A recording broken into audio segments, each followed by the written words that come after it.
because running was her life. She trained for Nike, she worked for Nike, running is her life. This is most of us, glass of wine, motorcycles. Amberly runs. She's a different animal. She's an athlete.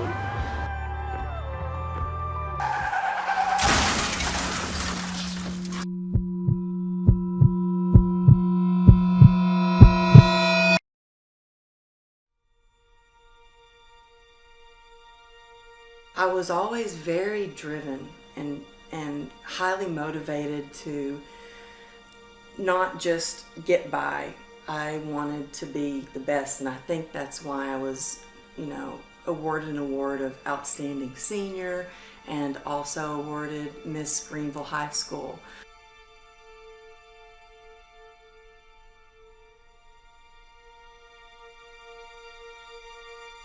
I was a straight A student. I was a little bit of an overachiever. I was in the drill team, I was an a cappella, I was a cheerleader, I was a mascot, and I actually was awarded most school spirit.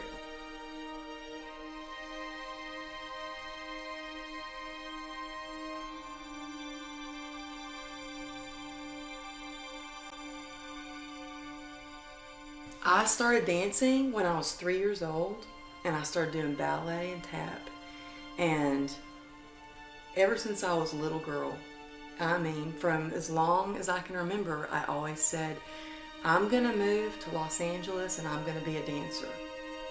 It has been such a huge part of my life. It's all I've known, and that's what helped me also with the teaching and anatomy and being able to carry that over towards my aerobics teaching and teaching group fitness and also leading large groups. My name's Corey Everson, and I've known Amberly Lago since before she was actually married. I used to envy and admire the way she would train people in the gyms. Amberly's technique was a very one-on-one, hands-on training approach, which is the type of approach that is going to give people ultimate amount of success. Her clients were, from the age of 20 to the age of 85. And what she did was she gave them an exercise prescription or choreographed routines for them based upon their needs, their injuries, their age, and their goals. I'd watch her spot a football player that weighed 250 pounds, and she'd be spotting them on the bench press, lifting the weight off, keeping her clients safe and giving them the results they need. And then I'd watch her train an 82-year-old man who wanted to be able to dance with his wife. I only wish there were more people like Amber as personal trainers, because those are the people that get respect. They make a good name for the whole industry of personal training, and the people that she works with are given this incredible gift, and they get to see results. Amberly was in the top 1% of professional trainers, where she wasn't just a trainer, she was damn good at being a personal trainer, but she excelled in other areas too. She was in Body by Jake videos, doing Pilates and stretching and weights and circuit training, things that she won't be able to ever do again. She was on infomercial products. I remember seeing her and her child on every single label was her and her child on infomercial products, on nutritional, I think it was called Hot Mommies or something like that. You won't be seeing her on those anymore. She did fitness modeling. Look how beautiful she is. She won't be doing fitness modeling and in fitness clothing anymore, because now her body's compromised. She was one of the elite professional trainers that Nike chose to teach master classes, which means she goes places and teaches other trainers and other people how to do things correctly. She's the elite trainer that holds the master class for anywhere between 100 and 1,000 people. Being a professional personal trainer is a little different than having another type of a job where you take out advertising. With being a personal trainer, basically your body is your walking billboard. She had another 30 years left of, personal trainers, they go in all ages, and, when she's 60, she'll probably look like she's about 40, and, and as we get older, we want to have trainers that are kind of more of like our age, because you think they know more about what my body's going through. And so she to me, she was a baby and her career was just starting, and she was just getting to that good age where, you know, she had everybody looking to what she was going to say and what she was going to do next. So her career was cut short. Amberly's injury affects more than just her clients. I mean, her clients lose out big time. You know, that magical gift she has is not going to be able to change other people's lives anymore. But Amberly and her husband Johnny met, and one of the biggest attractions they had for each other was their physicality. I mean, they jet ski and water ski and rock climb and mountain bike and hike and swim and all these amazing things that this was their attraction. This was their life they wanted to have together. Johnny married that Amberly, and that Amberly has been stolen from him. It's been stolen from her. My name is John Lago, and I'm 46 years old. I'm a sergeant with the Highway Patrol. Been a sergeant for the last 13 years, been a member of the department for about 23 years. The actions of Sergeant Lago and Officer Ball, without regard for their own safety, prevented further injuries or death to victims involved in this train collision, and were crucial in removing the serious and fatally wounded passengers. The state of California takes great pride in presenting Sergeant John Lago and Officer Alan Ball these gold medals of valor for their extraordinary act of heroism. Amberly and I had a lot to come. We had a huge, strong bond. We were very athletic, worked out all the time, constantly rode our motorcycles. That was a huge part of our life. That's our quality time.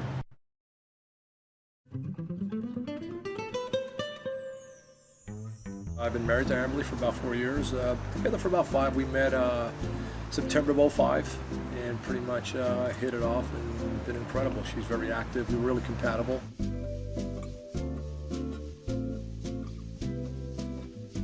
When we got married, the beach cleared out. We had the whole beach to ourselves. We dropped some rose petals on the beach. The clouds opened up and the sun came through, and we said our wedding vows. I found out a couple of months later, when I went to the doctor, they did an ultrasound and we had a big surprise. I said, "Doctor, can you tell me when I conceived?" And he said, "It looks like July 21st. And I said, "July 21st? I said, "That's our wedding night." So that was very exciting because Ruby was definitely a big surprise. Big surprise. So it was a beautiful day. I think with us, we always talk things through. We always have dinners at nighttime. It's dinner and it's family time, and we sit as a family and eat dinner together. And I think that's important.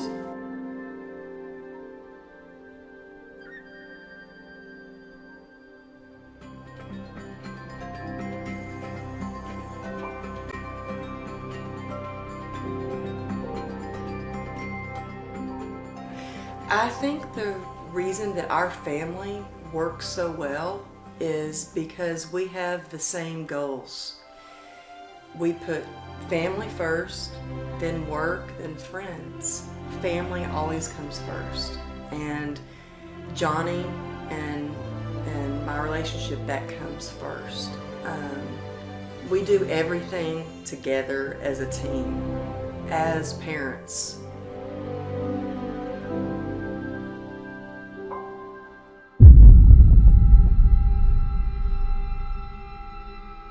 911. Hi, there's an accident on Ventura Boulevard, just before Canoga. I was sitting right here and this girl came on her motorcycle and just totally got smashed. She was on a motorcycle? Yeah, and she's in the middle of the road and we're like kind of blocking. Does she need paramedics? She needs paramedics. Her leg is twisted up and there's blood coming out of her helmet. I'll never forget the day on Memorial 28th, Friday, Memorial Day weekend. That Friday we had the baby in daycare and we wanted quality time, so we were going to go ride our bikes to the beach like we usually do. So on that morning I leave the gym, about 12 o'clock, Amberly's following me, and unfortunately my whole life was turned upside down. I get a phone call, several phone calls, 12:37 p.m. exactly, I'll never forget. Amberly's been involved in a horrific car accident, so I immediately rushed to the scene, and there's my wife in the two-way turn lane, holding her leg in a fetal position with her fibula and her tibia exposed, a double compound fracture.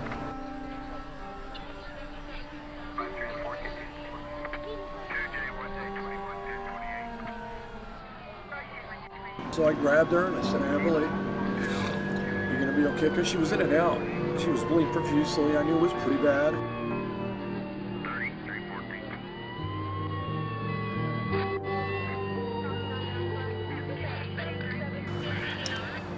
So I grabbed her. I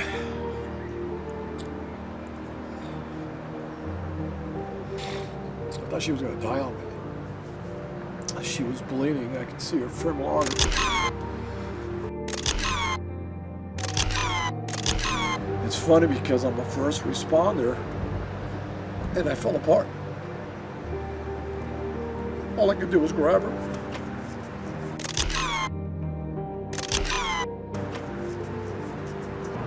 That's an issue that I've been dealing with myself, is that I froze.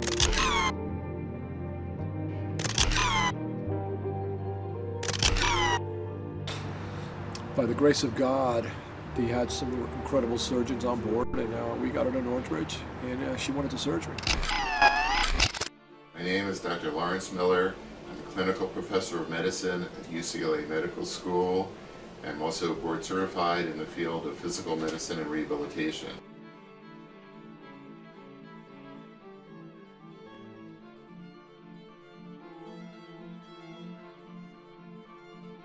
It is unlikely that she will ever be able to return to work in any occupation for gainful employment. I determined in September that she had a severe medical problem called reflex sympathetic dystrophy, but would require extensive intervention. But unfortunately, because of the long-going problem with the RSD and her underlying orthopedic injuries, she's continued to have very severe pain, and he has recommended a spinal cord stimulator to help this. She will need a total knee replacement, and that the orthopedic injuries are so severe that her function would be improved by having an amputation below the knee. She will more likely than not have ongoing pain problems and severe depression and emotional effects of the fact of her amputation.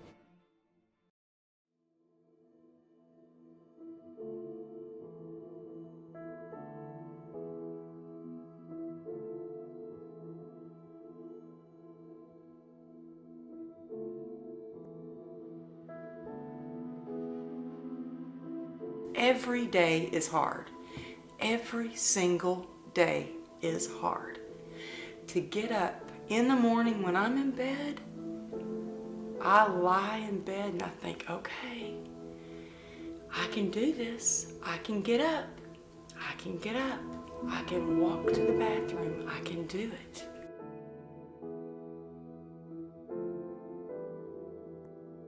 I had no idea that this was going to be a lifelong struggle. That I thought I was just going to get better and better. And I had my last surgery like 2 months ago, my 15th surgery. And for some reason, I have not been healing correctly, and my leg is starting to bow out, and it's so painful that I can't walk without my boot.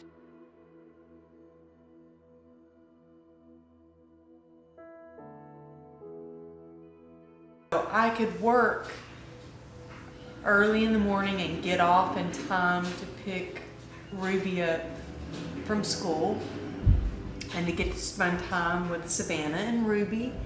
And so I got to really do what I was passionate about, which is to teach people and help people and be active. Today I was at a stoplight and I was watching people walk across the street, and I thought, I would love to just be able to walk. I used to worry about running be upset about running. Now I just want to be able to walk, and I just want to be out of pain. And I have one more week until they're going to put a spinal stimulator in my back. Then I'm not going to be able to pick anything up. Now, the biggest impact is not being able to pick up my daughter.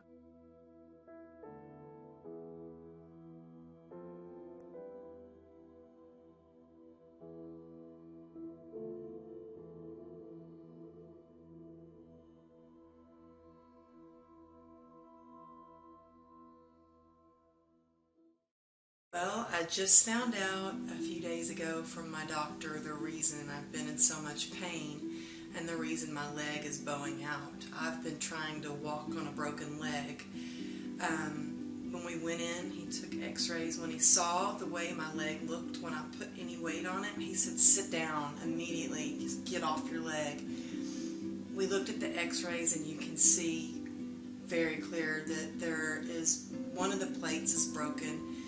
There are like 4 to 5 screws broken, and that's why I've been in so much pain.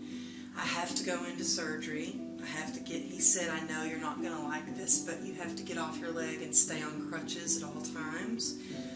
I'm going in for surgery later this week. It's a major surgery. It'll be about a 7-hour surgery, and they have to coordinate with the plastic surgeon because they have to go in and cut through the muscle flap and the skin graft, so it's a little more complicated. And he also said that it's very difficult to get those screws out, so he may just have to leave some of the broken screws in.